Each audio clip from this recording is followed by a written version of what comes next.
కాణిపాకం ఆలయంలో ఎన్నో ఏళ్లుగా కొనసాగుతున్న ఉభయదారుల వ్యవస్థను కాపాడాలని ఆలయ ఉభయదారులు కోరారు.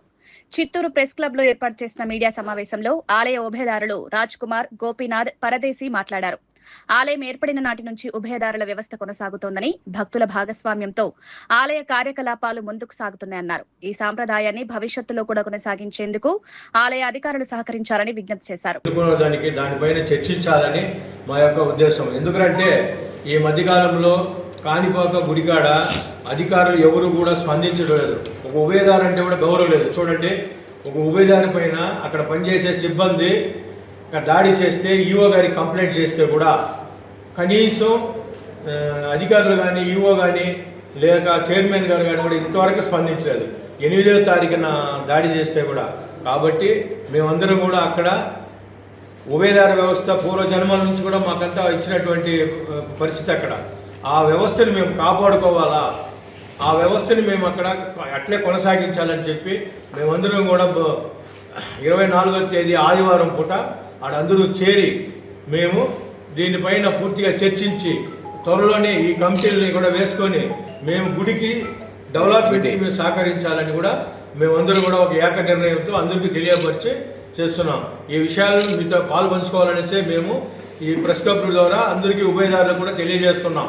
అందరూ ఉభయదారులు కూడా మీరందరూ కూడా దయచేసి అందరూ వచ్చి మన వ్యవస్థని ముందుకు తీసుకుపోయేదానికి అందరూ కూడా పాల్పంచుకోవాలని కూడా ఉభయదారులు అందరూ కూడా మేము కోరుతా ఉన్నాము.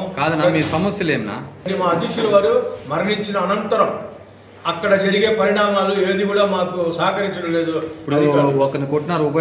కంప్లైంట్ అంటే అధికారులకు ఇచ్చాము. ఎందుకంటే ఆయన ఒక ఎంప్లాయీ కాబట్టి ఆయనకి ఎత్తుకొని పోయి ఇవ్వండి చైర్మన్ గారు చెప్తే చైర్మన్ గారు ఏమన్నారు కంప్లైంట్. ఇంతవరకు పాపం ఎవరు పట్టించుకోలేదు. జరగలే కదా. మళ్ళీ పోలీసులు కూడా కలిసి ఏకదాటిగా ఒక నిర్ణయం తీసుకోవాలి కదా. మాకంటూ కూడా ఒక పెద్ద దిక్కు మా అధ్యక్షుల వారు లేరు. కాబట్టి కమిటీని ఇప్పుడు మేము ఫుల్గా ఫామ్ చేసుకొని మేము కూడా అక్కడికి వెళ్ళాలని అక్కడ కమిషనర్ గారు ఇచ్చేటువంటి ఆదేశాలను కూడా ఈఓ గారు పాటించడం లేదు. వాళ్ళకి స్వార్థాని కోసమే వాళ్ళు అక్కడ పనిచేస్తున్నారు తప్ప యాత్రికులకు కూడా వాళ్ళు సరైన మెరుగైన సేవలు చేయటం లేదు. దీన్ని మేము ఉభయదారులుగా అడిగితే కూడా వాళ్ళు రెస్పాన్స్ లేదు. కాబట్టి మేమందరం కూడా కలిసి ఉభయదారులంతా కోరుతున్నది అంటే ఈరోజు మాకు జరిగినా రేపు మీకు జరిగినా మన ఉభయదారులందరూ కూడా ఏకదాటిగా ఉండాలని, ఆ వ్యవస్థను అంటే కొనసాగించాలని కూడా మేమందరం కూడా ఈరోజు వచ్చి ఈ పత్రికల మూల్యంగా మన యావత్ 14 గ్రామాల ఉభయదారులకు తెలియజేస్తున్నాం. అందరూ కూడా దయచేసి మీరందరూ కూడా ఆదివారం పూట వచ్చి అందరూ కూర్చొని డిస్కస్ చేసుకొని ఈ వ్యవస్థని ముందుకు తీసుకుపోవాలని కూడా ఉభయదారులందరూ కూడా మనసారా కోరుకుంటున్నాను. ఆలయమునకు ఉభయదార కమిటీ వ్యవస్థ ఉంది. చుట్టుపక్కల ఏ రాష్ట్రంలో ఈ ఉభయదార వ్యవస్థ లేదు. ఎక్సెప్ట్ కాణిపాకంలోనే 21 ఉభయదారులు ఉన్నారు. పలు కులానికి సంబంధించిన వాళ్ళు చేరు తరతరాల గురించి ఉభయదార వ్యవస్థ వస్తూ ఉంది. ఈ ఉభయదార వ్యవస్థ లేకుండా చేసేదానికి కొంతమంది కుటిల రాజకీయం చేస్తున్నారు. గతంలోనే ఉన్న చైర్మన్ గారు మరణించినారు.